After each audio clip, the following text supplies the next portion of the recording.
Hey, good morning, everybody. If you're in the hallway, come on in the room. Hey, hey, hey. Come on in the room. We got some good news. Good morning, everybody. My name is Trés McMichael, and I am the Senior Program Manager for Social Impact Civic Alliances at the Kennedy Center in Washington, D.C. And I am so excited to be here with you today to share about this really incredible project that the Kennedy Center has been working on for the last 4 years called the Cartography Project. So just a little bit about what we do at the Kennedy Center with social impact. At the Kennedy Center, our systemic commitment to social impact lives in our belief that the arts hold a unique power in our society to build community, center joy, inspire action, and drive meaningful change. We leverage the arts for non-arts outcomes to advance justice and equity in all that we do.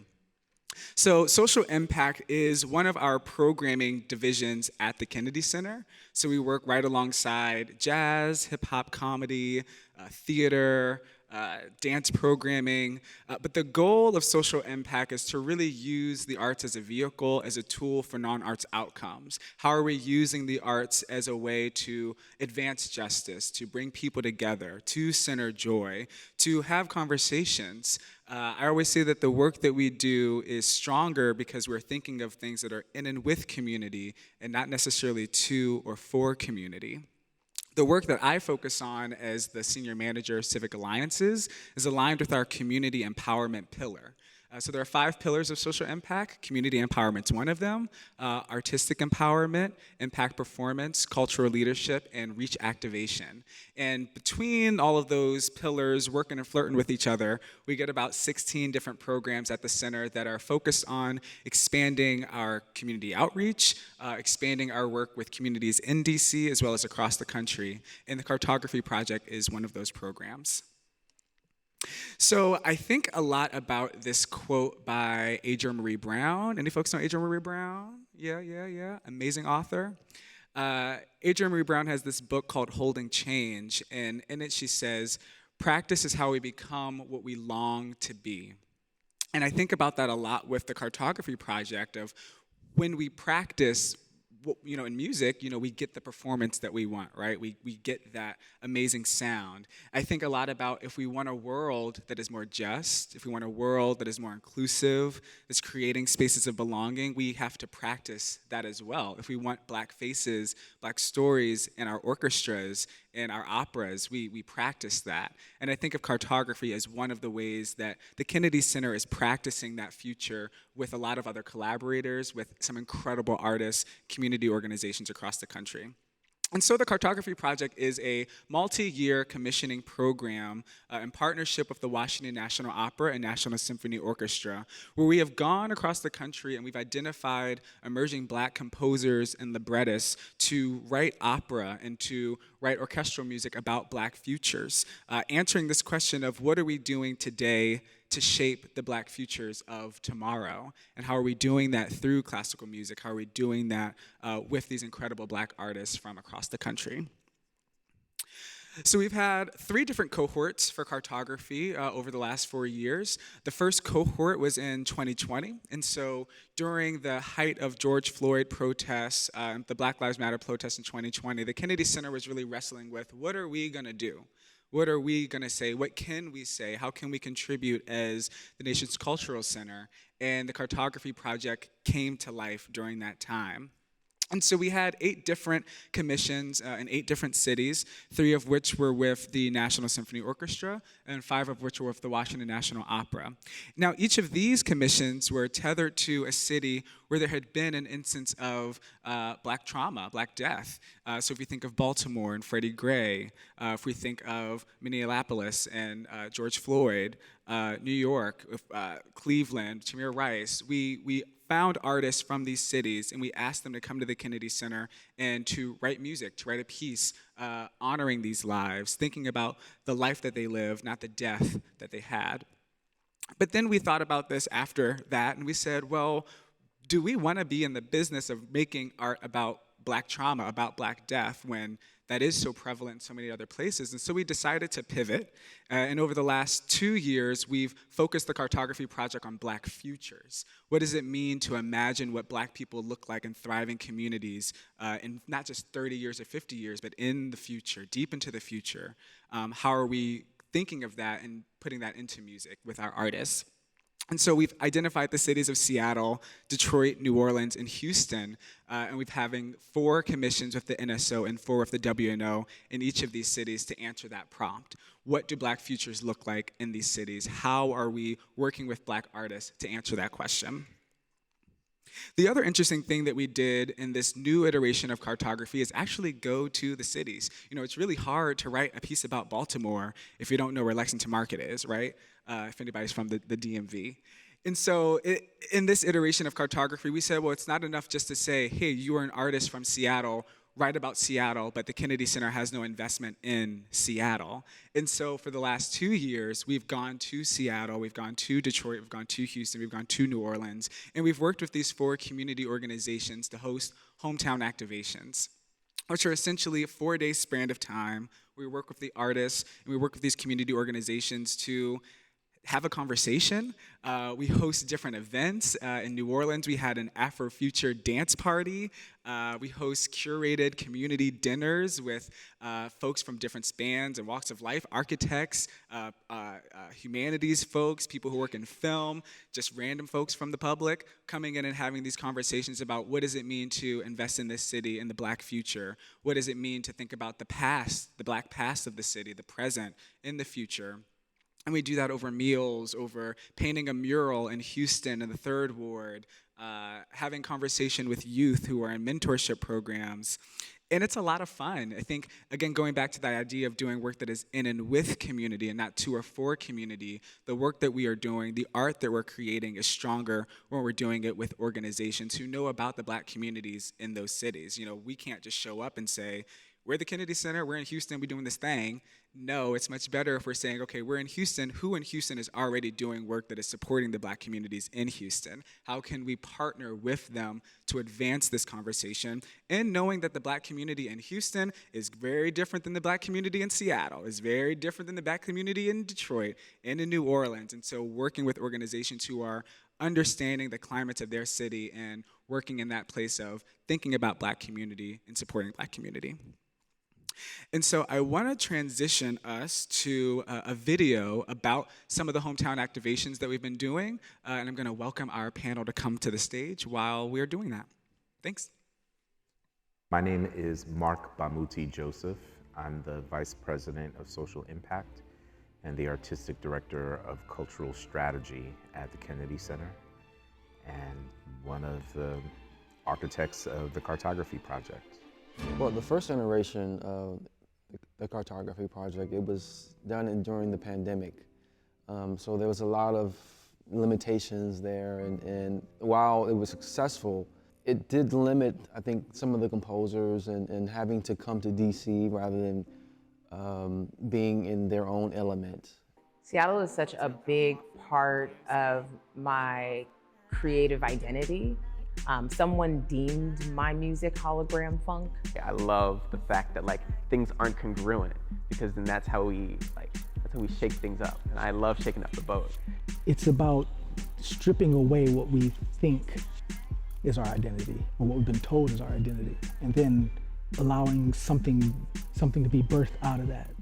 There's this one part in the cello, and for my mind, that is 100% influenced by tubas in New Orleans marching bands, because marching band here is it's like a giant thing, huge, right?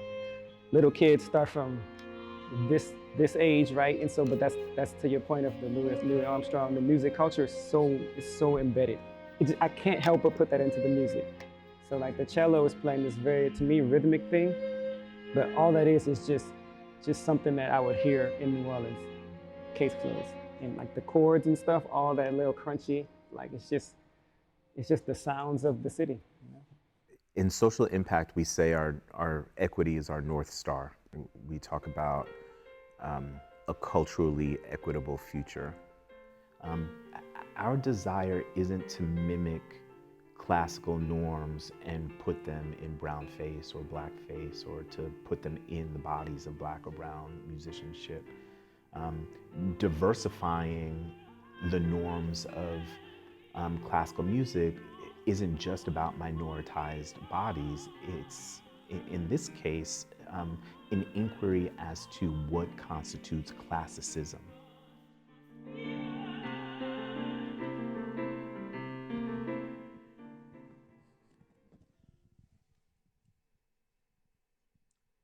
Fabulous.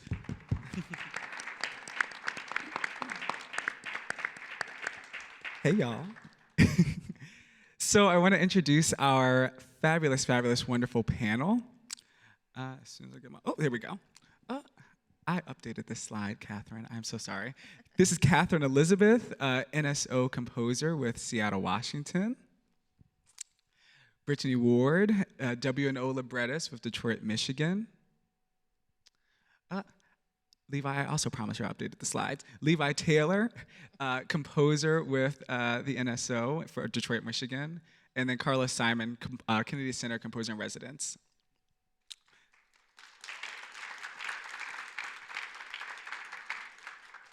So let's dig into some of these questions, y'all. First one, the Cartography Project asks you to imagine a future where Black dignity is central to our communities. How do you see music as a tool for envisioning and building that future, especially in the context of your work and role within the Cartography Project? You know, I feel like naturally music is evolving the conversation just by creating it, right?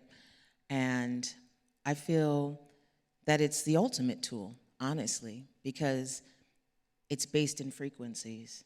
So it's naturally connected to us all as humans, and it vibrates through the liquid in us, right? Just scientifically, right? And so I feel like having that as a tool to express ourselves is monumental, and especially since the tools that we have access to create it keep evolving as well. So there's constantly new and ancient ways being combined, united, right? Digital, acoustic, so many different ways to create this music are being combined and utilized in a way that really connects to the spirit. So I think that that is a wonderful tool to push it forward. And in this project specifically, I feel like having an opportunity to be in community with different composers like this, and just this prominent institution can create this unique experience where people can be introduced to new sounds and new expressions. I know, Catherine, for you too, a new form, right? You know, Catherine is in 3 weeks about to premiere your first full orchestral piece with the National Symphony Orchestra, and I know that was a first time. Yeah, give it up, yes. And honestly, all of you have been working in a new form. Brittany, this was your first time writing an opera. Levi, is also your first time writing an opera, and then you sold it out at the Kennedy Center, which is really great, last week. And so I don't know if you also want to talk just about what it feels like to be leaning into something new, you know? Take this? Yeah, well, I mean, absolutely exciting. You know, when you get called, when you get asked and called to the task, how much more expanding your life becomes when you're able to say yes, right? Something that you've never done before. I've studied some opera in university, right? But, you know, it's not my vocabulary. So what did I do? I just went out and started watching all the operas I could watch, right? And understanding what, you know, what's the form, understanding more of the terms, and just taking on the idea that I can be bigger, I can have a bigger perspective and capacity than what I'm experiencing right now, simply by answering the task. I mean, starting as a jazz musician, as a jazz vocalist, moving into becoming an electronic musician, and now creating orchestras. Like, I didn't expect the route to go like this, but it's very exciting, especially since I deem my music as hologram funk and psychedelic soul in general, right? So to be able to then search out what techniques are available in symphonies and like at an NSO that can actually highlight and bring forth this sci-fi aesthetic has been really exciting. It's all really new. It's terrifying, but it's exciting and I love it. Brittany, would you like to add to that? Yeah, Ashe. Yeah, just adding to that expansion, like literally this opera world, and I don't even know if I should be calling it the opera world, but I call it that because it's a whole world, y'all. I'm sure y'all know. But it's really just opened my eyes as to what I can be as a writer, as a poet, as a performer, like to just be a part of that, I don't know, assembly line of putting together an opera and still feel instrumental in each phase and also trust that each person in their role that they're going to fulfill the original purpose felt good. And to just be a part of that process was really eye-opening. I'm like, okay, my next libretto, ... So yeah, it's just been really expansive for me. Carlos, anything you'd like to add? Well, no, I would say that the Kennedy Center is special, and it's like this has become this playground for artists. It's a nation's cultural center, right? And so one of the things that I love about this program is that I have said to each of the composers, librettists, like, be yourself, and whatever that means, it's to tap into your true artistic self and use the Kennedy Center as a platform, and everybody's done it in their own way, and that's exciting as a composer, and to see the future of classical music and whatever that means, particularly to our culture as Americans, and too often the culture has represented, the white people, right? The white composers, the white artists, particularly in classical music, and excluding Black people from that narrative. But having these composers a part of that story is so special, and I'm excited about the future and how this program really is a part of something bigger. I love that you mentioned that point about being yourself, because I think it is something that we tried to drive home with y'all so much of like, our department is full of people who are artists, right? I'm an artist, Bamuti is an artist, Victoria's an artist, and we're also Black artists who have been hurt by white institutions. And so what we try to do is how are we creating the type of program that we need or would have needed as artists? And I think part of that is thinking, a lot of times when you get a big opportunity with an institution, the first thought is, how do I shape shift and, to make sure that I'm doing the right thing so that this institution is going to continue to bring me back. And I think what we've been asking you all to do is to say, no, don't shape shift. You help us shift and help us take shape to create an environment that is supportive to you. And so this is off script already, but what has it felt like to show up, being asked to show up with your authenticity as your full selves, and to know that that is exactly what we are looking for in the program? Whoa, it's a lot because I was shape-shifting. I was doing all the things. I was Odo, for those who like Star Trek. I was Odo up in here. And, okay, thank you. It was difficult to let myself be free, ironically talking about Black dignity. I was just like, oh, and there's also representing your city, right? But I'm from Seattle, where everyone asks if there are other Black people there every time I tell them I'm from Seattle, which I'm like, it couldn't just be me, babe. Never, how, what? So it feels like such an undertaking, but at the same time, it's been so fun. And being in a community with Carlos and you all, Social Impact, and then come on, composers and librettists, these are like my besties in my mind. I don't know if they feel the same, and that's fine.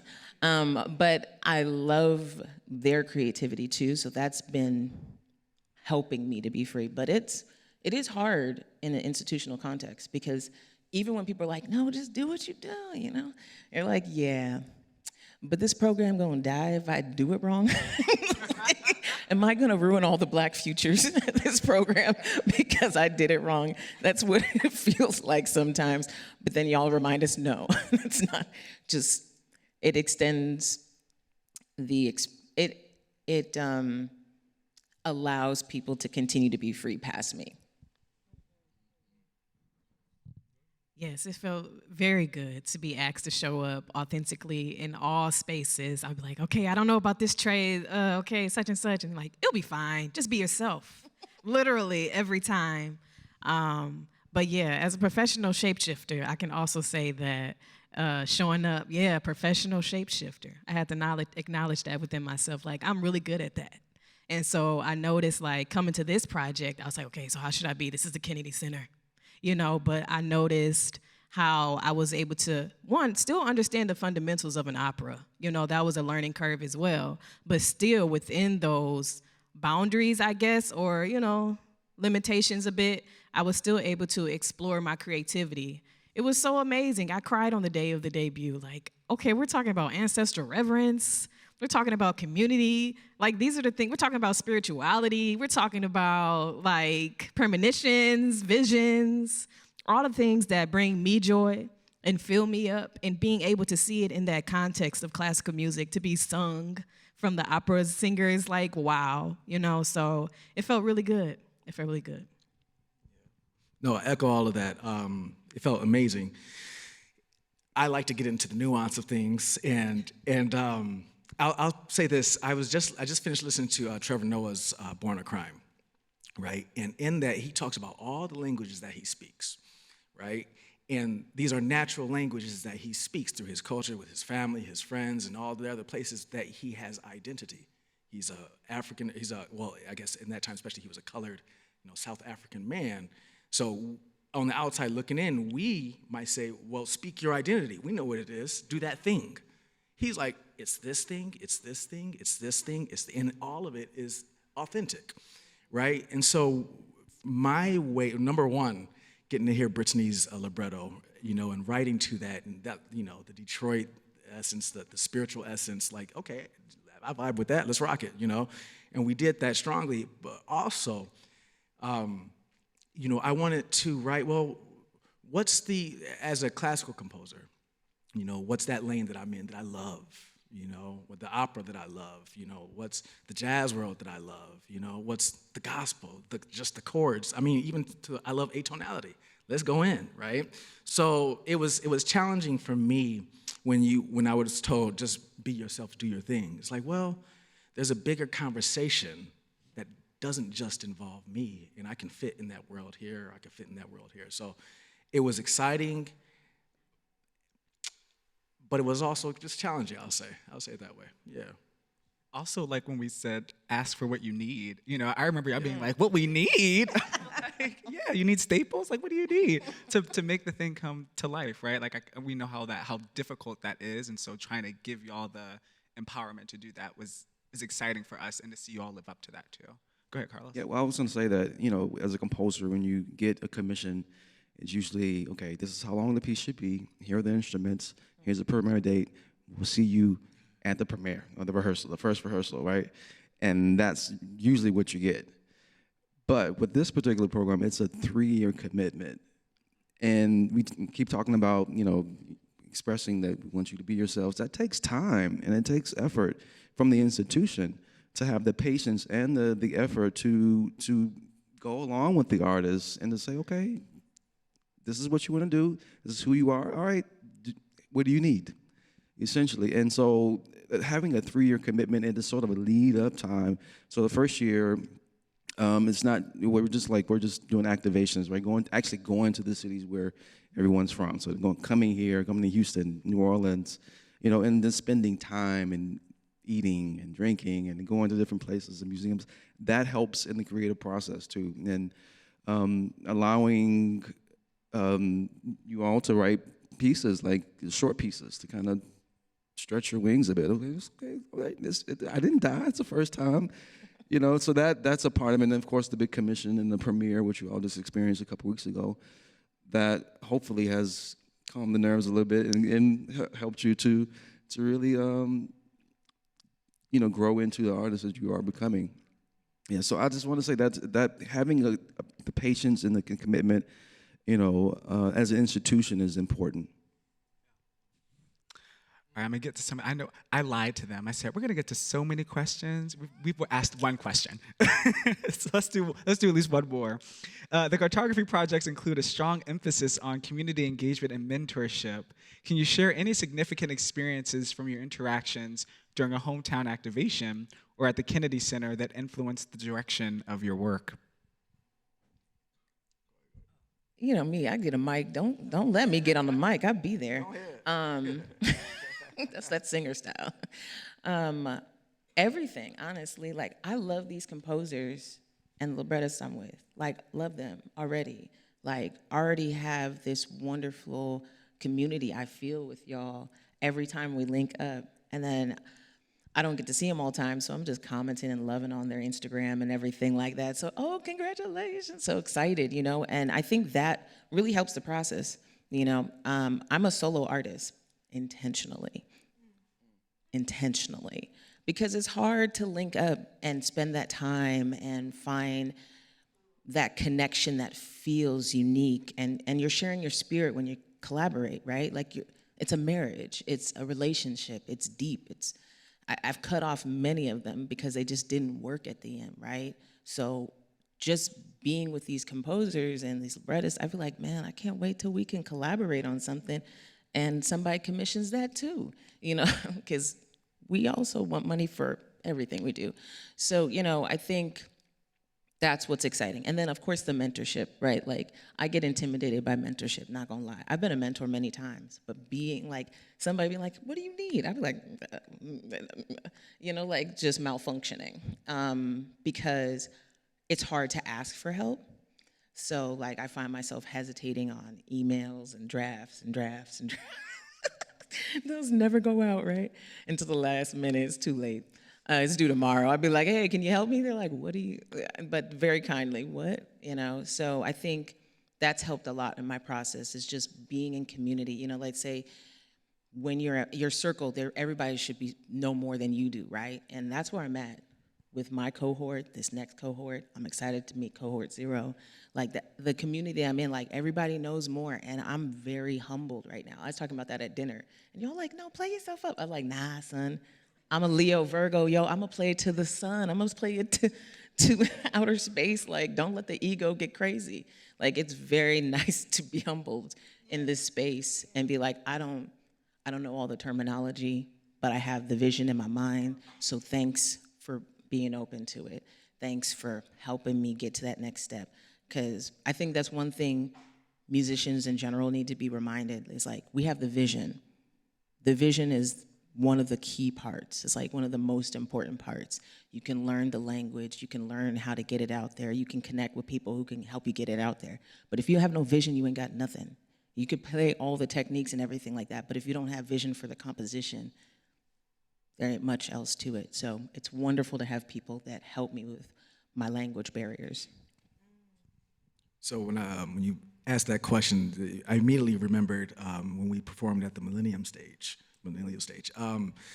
It was great, and I had I think you had asked us maybe a couple weeks or maybe 3 weeks prior if we would be interested in doing this, and I was like, well, absolutely. Again, say yes, expand, grow to the task.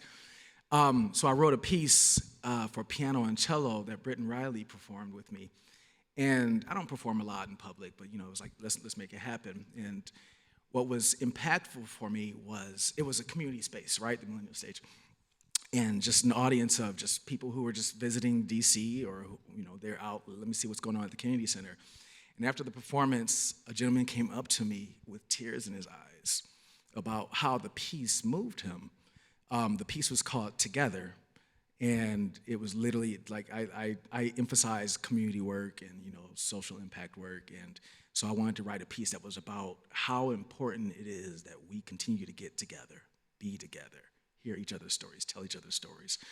And so for that gentleman to come to me afterwards and say, just from a piano and cello piece, that he felt that, and it made him think about his own life and being together, and how there were some people with terminal illness, and how that just really resonated with him. So the work we do, right, showing up, it was impactful to be able to be in that moment. Yes. I remember, I don't even know if this falls within because we were in New York, but it was on y'all dime. So I really appreciated seeing What'd you Watch say? Night. Huh? What'd you say? I missed it. Okay, yeah, probably good. Probably for the better. Yes, this is me being authentic. I'm really good at being authentic now, y'all. But yeah, so we went to see a lot of different operas with y'all, and that was my first time seeing. I saw Malcolm X here in Detroit, but seeing those type of operas that people knew the names. Oh, it's back again. I'm like, oh, this goes every time. I didn't know. And then we got to see Bamuti's Bamuti's opera, Watch Night, and that just really blew my mind to see like you have these fundamental understandings about an opera, but we weren't looking at a stage. We were in a circle. And it wasn't just at any old place. It was at the World Trade Center, the opening of the The Perelman Arts Center. Arts Center. PAC. Yeah, like the northeast corner of the World Trade Center. And also the themes that were being talked about, and also how he went about it.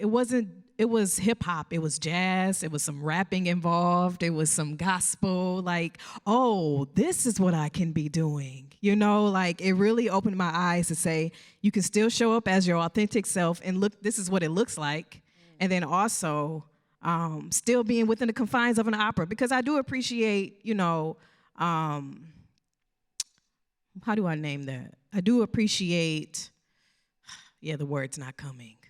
But I appreciate what was and what is and how it has been. Not to say it has to be so dogmatic, but I do appreciate okay, this is classical music and this is how it's been and this is what it's about. I appreciate that. I also appreciate pushing the limits as we go further within generations to see what's possible. But I do appreciate the different genres and how we can show up within them as our authentic self. So Watch Night was an amazing experience, and I was able to see, okay. And after that, I went, I was like, okay, I got ideas. I think I remember talking to you on the subway, oh, okay, yes, this is what we can do. This is what we can do, So it was just great to see that. Real quick, shout out to Tamar Khalid, who wrote the score for that. Ashe. Brought it. Yes.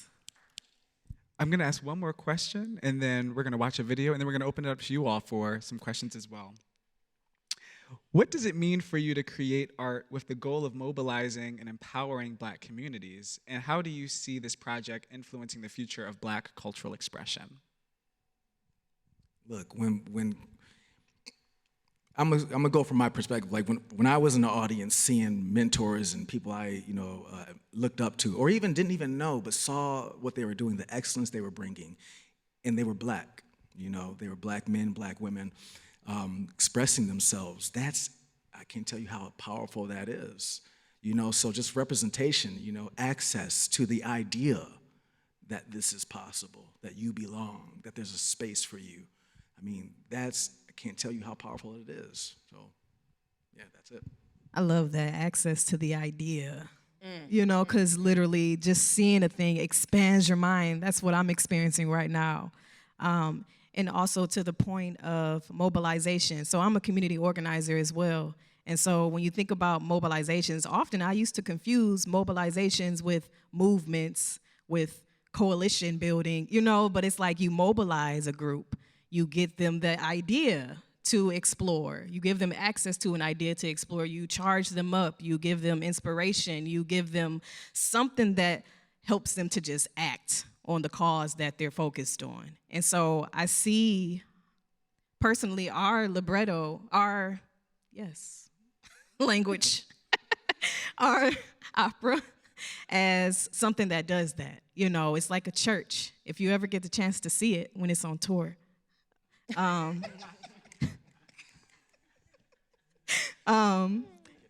you get a chance to see it, you'll see okay, this is like a recharging station. This is a remembering. This is like church. This is not even just art. It's artifact. It's made for a purpose. You know what I'm saying?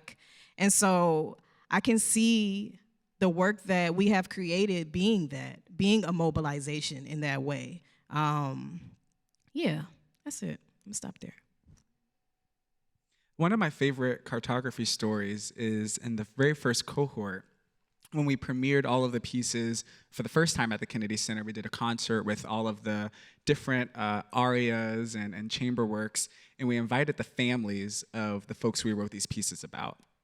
And after the show, after seeing, it was most of their first time at the Kennedy Center, the artists meeting the families for the first time, and there was this really beautiful moment where after the show, I overheard the mother of Eric Garner talking to Freddie Gray's sister about how you go to the city council and you advocate for the needs for your family, how you asking for advice, exchanging information, and how that came from listening to these pieces.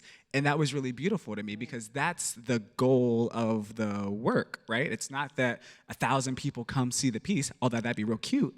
The goal is, what is this art doing? Where is this art go? What is the purpose of the thing, right? Actually. It's not just to listen to it, but how are we being moved? How are our communities being moved by the thing? If the art is just sitting and being art, that's not the goal of mobilizing the Black community, right? That's not the goal of the project. And so to see those moments happen in all of the cities after the review that came in after your opera, where that woman just got it and was able to say, that's what Brittany and Levi were trying to say and do.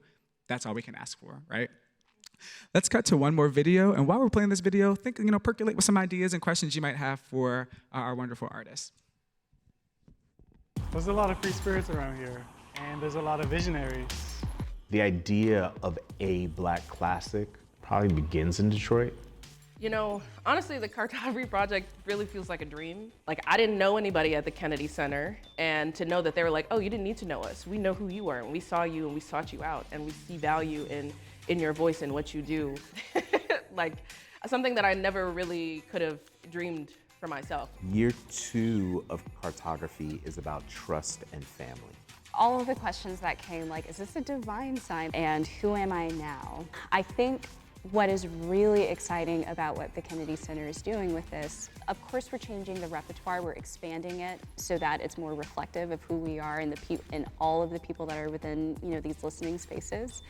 But it's also encouraging other people to come. It's like attracting that. Being in New Orleans specifically, like, oh, you're actually from a third place, which is movement in and of itself. At the end of the day, I'm like a narrative nomad. And it's not just about the music, it's where the music comes from. This idea of Black futures, this idea of identity, and that was something that came up in this first run-through that we did together. Finding your own voice, defining what that means for yourself versus having other people try to do it for you.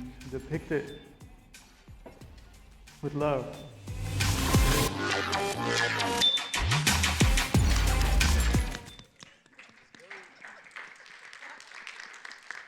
Awesome. So I'd love to bring up the lights and invite any of you all online or in the house to ask us some questions about the Cartography Project. Let's start over here. Hi, Ashe. I am, as someone who is from the Twin Cities, I can appreciate this idea that the question is, do we have Black people living in these states? I also appreciate the fact that we're talking about shapeshifters. I think about Amy Meredith Cox's book about shapeshifters, which I believe actually took place as part of a choreography about Black girls here in Detroit. And of course, she talks about this idea of being partial citizens. And so shifting from as shapeshifters, how do you create imagination? How do you think about these things? I do appreciate the project. I know that in Minneapolis, and I think, Carlos, you were part of some work there, but we have this project occurring here in Minneapolis. But my question really is, you talk about the opera, there are two things. One, as creators and social justice warriors, when you are creating this, how important is it to have performers who look like the people that you are trying to reflect in your project, right? Because I think that becomes a real issue, and then how does that, and then how does it evolve, as a piece of the work that just gets to continue to be programmed? So what is your, I wonder how you think about that, what may be the challenges or the drawbacks to that. Does it change your goal when the performers are different from how you envisioned it? And then the second part of that question, which is maybe a little different, but I think it has also part of this idea of social justice. We have worked with Pavial French, who is a local artist, who premiered works that is not a part of this project, but a part of other things that's about social justice. But I think about folks, wonderful artist, composer, who does not read music, and she's always really upfront about, like, music notation is not what she was trained to do, but she has a vision. And of course, part of that, trying to translate that so that orchestras and musicians, classical trained, concert trained musicians, how that vision is then translated requires her to partner with those who can do it. And so the other part of my question with respect to the Cartography Project is, to what extent are we encouraging people who do not know music or music notation, and to what extent does this project help to partner with those young people and people who have a vision but may not know how to write music, but ensures that that vision is also told as part of this social justice project? I can speak to the second one. I'm gonna start with the second one and then try my best to remember the first. But the second one, I'm a digital musician, right? I studied voice, jazz voice, and I ran from notation. I was like, skirt, because I was just like, this is very complicated to my brain, and obviously I needed it for choir, but my ear just got super good. I could just pick up. I had to sing with the tenors sometimes. I just picked it up, right? But the program is really awesome because I'm using Ableton, so I'm composing everything in Ableton, and then taking a very long time to make sure everything is right as I export it from Ableton and upload it into Dorico, okay? So I'm going through that process. Or if someone's using Cubase, they can use it in Dorico. Or if you're using Logic, Logic gives you notation. So there's definitely ways around it, right, already. But the wonderful thing is, with the NSO I'm working with, they also provide us a copyist.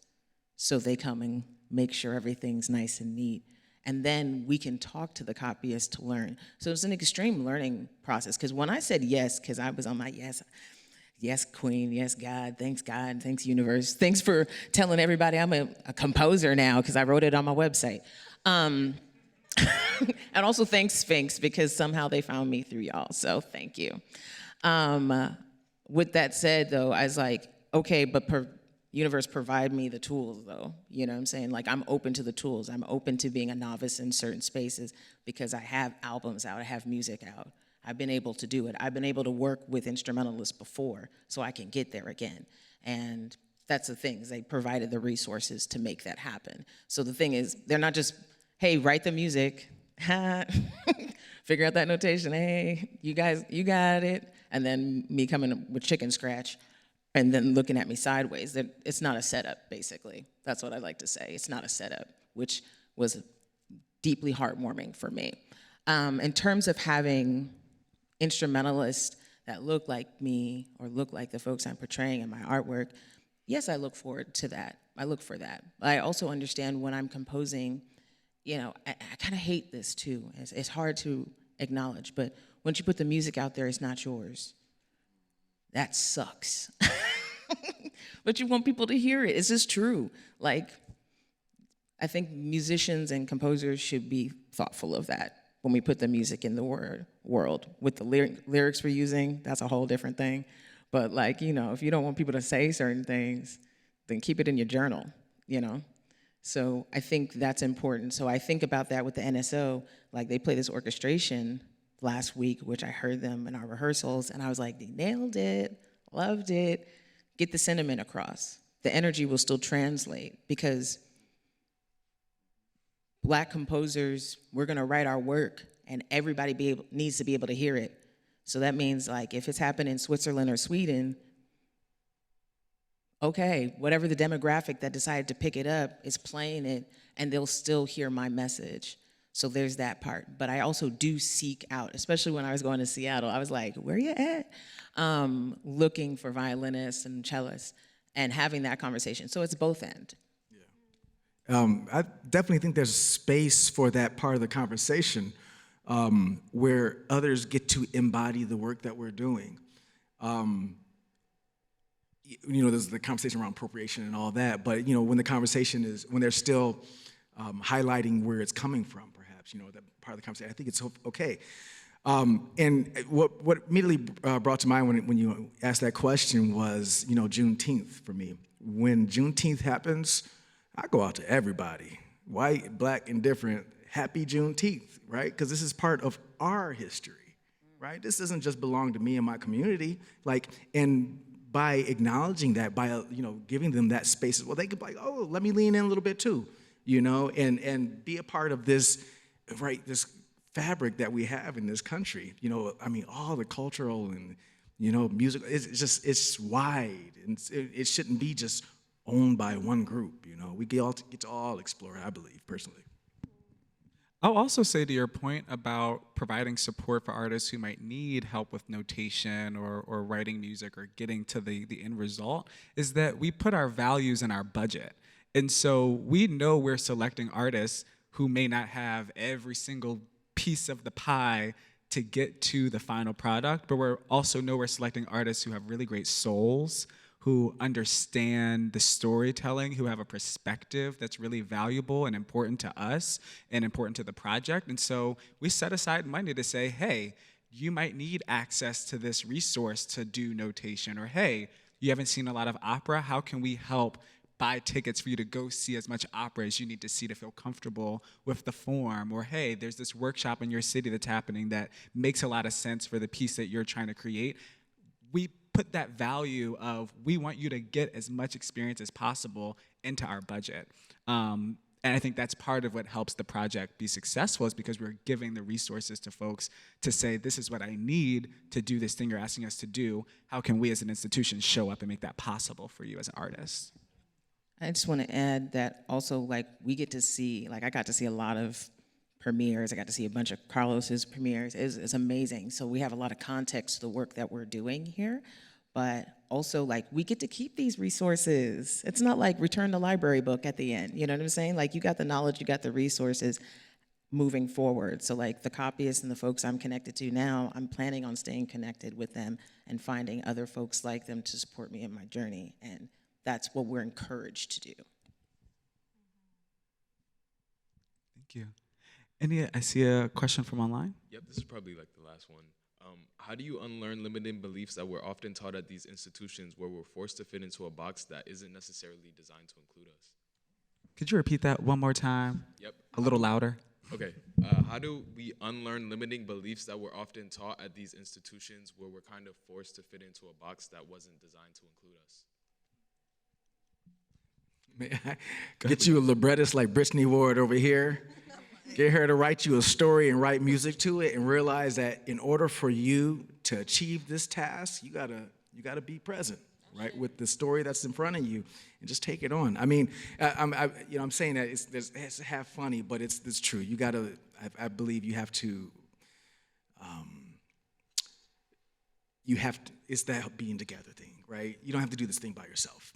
Show up with somebody and take it on, and because I will say personally, I have my own, self-limiting beliefs, right, about what's possible, or especially in terms of the classical world. Okay, I want to make sure I write the best opera. Let me make sure. Wagner. Let's see what Wagner's doing. Nah, we ain't doing Wagner today.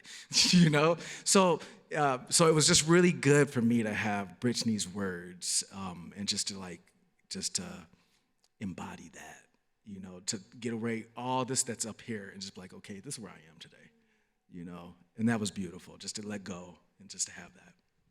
And you did it well. Thank you. Yeah, and also to your point, because you spoke about it, just, this collaboration. The first thing that came to my mind is you unlearn as a collective, you unlearn in community. So I wasn't a part of the beginning of this whole cartography project, but that sense of let's do what we didn't have before as artists, what we need as artists in spaces, that trickled over into the next person, Then you got to the people that you commissioned, and then that spills over into if I talk to somebody else, so it's just this collective unlearning, and then there's check-ins. What do you need? What does this look like for you? as a community so that we can undo. And it's speaking up. Like, okay, this feels very uncomfortable, or I don't like how this is. It's a lot of different elements, but either way, I do know it happens within like a community. It's not just singular, like, okay, I'm gonna just do this by myself. Yes, there is some self-determination that is, an inside job that you need to work on, but also you can bring that up in the space. So I think it's still being authentic with yourself, being honest with who you are and showing up and letting go and trusting the spaces that you're in or you're curating. Yeah, I'd also say, like, I've been experimental for a minute. Like, y'all played one of these beats that I just was making, and they were like, yeah, we'll put that in the video. I'm like, you sure? I feel like there's also play included. You have to play. You have to play with your instrument. You have to experiment with stuff you do not touch. I have a bass, I got a guitar. Now, I play them things a little bit, not in public. But, like, I have different instrumentation to just expand my mind. And then now I know that I actually don't have as many limits as I thought, right? So like playing with Dorico and exploring it and everything like that, playing with different techniques in the software and everything like that I get notes from my mentors about, which is awesome, you know what I'm saying? Talking to others in community as well, right? Like talking to different experimental composers, listening to different music. That's the thing too, is like, they're like kind of simple-ish things to do to start pushing us outside of our boundaries, which could just be like, people loudly hate country to some degree, right? As a bunch of people do. But then go listen to a country song and see what you really don't like about it, right? Like spend time in that discomfort.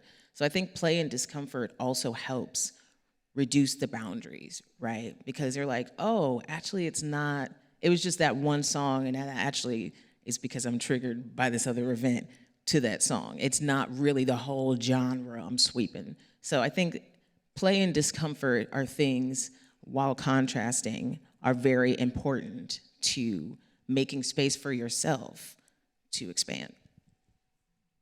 Carlos, anything you want to add real quick before we move on? I said it all here.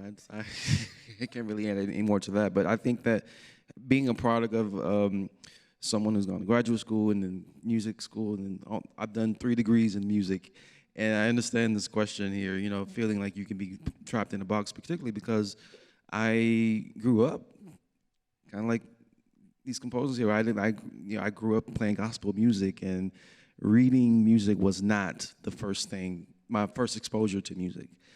So I had to kind of be comfortable with that side, but also learn the technique of the reading of the music and the notation of these things. So now that I'm here with these composers, and I'm trying to help them because I experienced the same journey. Like, what is the music? Is it what's on the page? No, that's a representation of the music. What we experience out in the world, that is the music. And so whatever you need to get those ideas out of your head and on to this representation, the sheet music, so that someone else can interpret it, that is the music. So that's been my journey. Yes. Yes, Ashe. I think the other thing I'll say to answer that question is that, and someone alluded to this in the panel right before us about being specific. And I think there's a lot of freedom that comes in being specific and saying, this is a program about Black artists. Right? And that for some folks, can be a little shocking of like, oh, Black. Like we get to say that this is the community that we're focusing on right now for this project. And that specificity is exciting for us, but I think it also allows, gives us that boundary that the freedom can take place in, right? And that there isn't progress and nuance in some ways, right? Like, oh, this is a project about No, this is a project about Black futures. What are the resources? Who are the artists? Who are the voices? Who are the mentors that we need to advance that goal? And I think that's helped us expand the work that we do as an institution. We're going to show one more video, a final video that is from our original cohort, written by Nate Hayter. It's called Ahead of Time. He's from Cleveland, Ohio. Enjoy. Being from where Tamir Rice was from, was significant for me in writing this piece. And I've written music in Cleveland exclusively for 4 years. I guess as an artist, when I hear about like these tragedies, you know, it doesn't feel like there's a lot that I can do personally. And certainly like no string quartet is gonna save the world or like stop, you know, bad things from happening. But there's something about the Kennedy Center and an organization with like this magnitude deciding to focus on this, and I think it's really important. Because if there's anything we can do, it's we can get enough people interested, enough people caring about the topic to hopefully like make sure these things don't happen as frequently. So I think it means a lot to me that the Kennedy Center, and you know, I grew up listening to the NSO and such, so the Kennedy Center is really important to me personally. So that they would like set aside like funding for this cartography project, I think is a really big deal.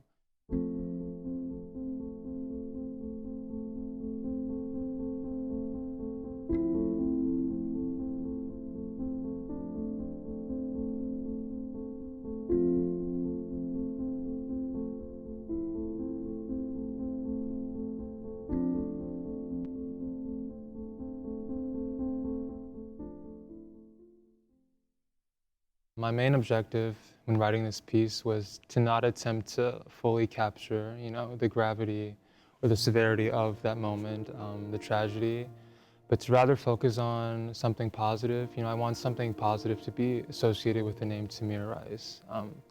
Whenever we think about his name, I think we unfortunately automatically think about his death and the way he was killed.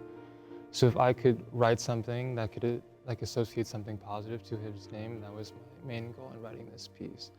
Through reading about his background and who he was as a person, I saw a little bit of myself in him. And so the project became a lot easier after that. I could see myself in him and kind of write a piece for him in his memory.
Thank you all so much for coming to our session and learning a little bit more about the Cartography Project at the Kennedy Center. Thank you to our fabulous panelists.